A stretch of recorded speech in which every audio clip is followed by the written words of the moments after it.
All right, here I am with Hugo, and we're outside getting some reps in. And the thought right now is um, my recommendation is always to wait to walk your dog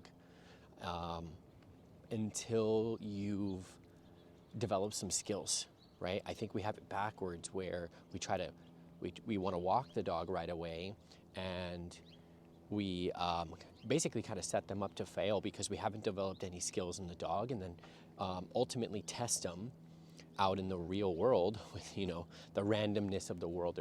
You're being tested, and eventually they fail these tests sort of over and over because we don't have the skills developed to be able to give our dogs guidance and actually develop the understanding or behavior we're looking for in those situations, because the dog doesn't have any skills, doesn't take direction very well, has no patience, has no self-control, is impulsive, makes poor decisions.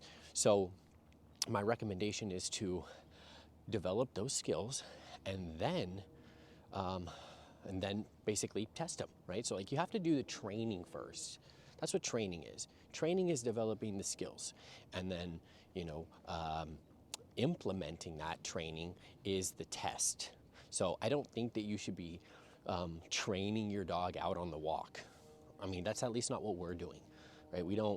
We're gonna at least not walk the dog for the first week until we develop those skills, right? So I'm not looking to be outside training the dog. I'm looking to have trained them and gone through different exercises and setups and whatnot in my own environment first, where I can control that and develop that idea and start to shape it and mold it, and then I can carry that outside where we're dealing with unpredictability, right?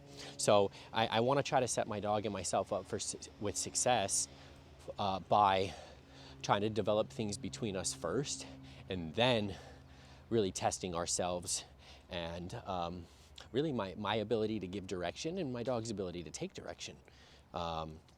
So often I'm having conversations with people, and we're having problems with lunging or this or that, or my dog is reactive or my dog's insecure, and it's really again because we just haven't done any prior educating to being in those situations with your dog. So usually these situations they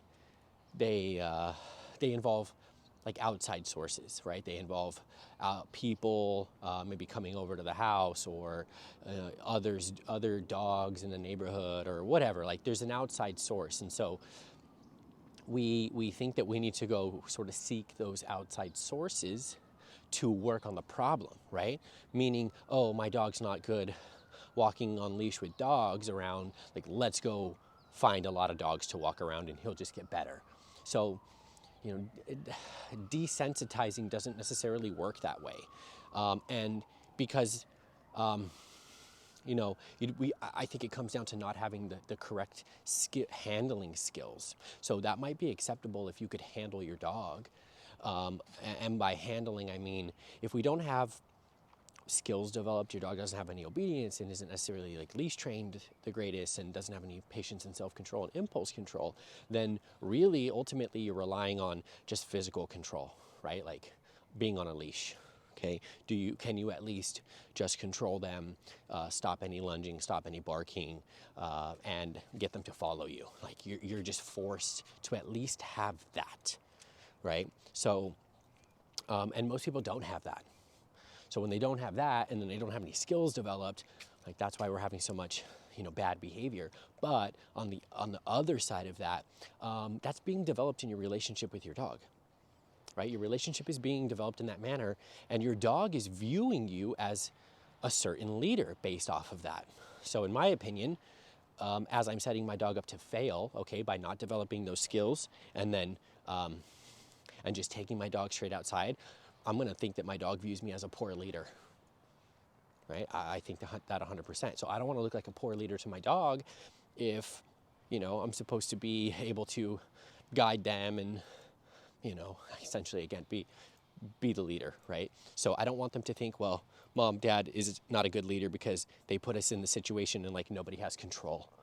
So your dog's probably gonna have to act out, or is gonna become fearful and try to run away, right? Because they don't feel comfortable based on our lack of control of them, right? So my understanding here, my thought is our dogs, if our dogs don't think that we can handle them, they don't think that we can handle situations, right? So if our dog doesn't feel comfortable, like, oh, I listen to mom and dad can control me and give me direction, and you know, I have expectations on me. If they don't feel that is there, then they're not going to think that we can handle situations that you find yourselves in, right? Like we haven't proven to the dog yet that we can handle them, so they're not going to feel that confident that we can handle situations that we find ourselves in, which is ultimately why I think you might have, again, reaction, or your dog remains insecure, is fearful, runs away, doesn't look to you for any guidance based on developing that relationship with them, right?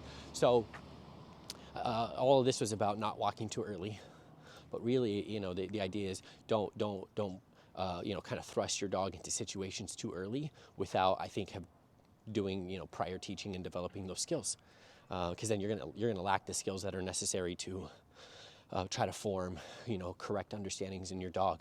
Meaning, could be how to behave when guests come over, or could be, you know, your dog is fearful of something and you're trying to boost their confidence in it. That's that part.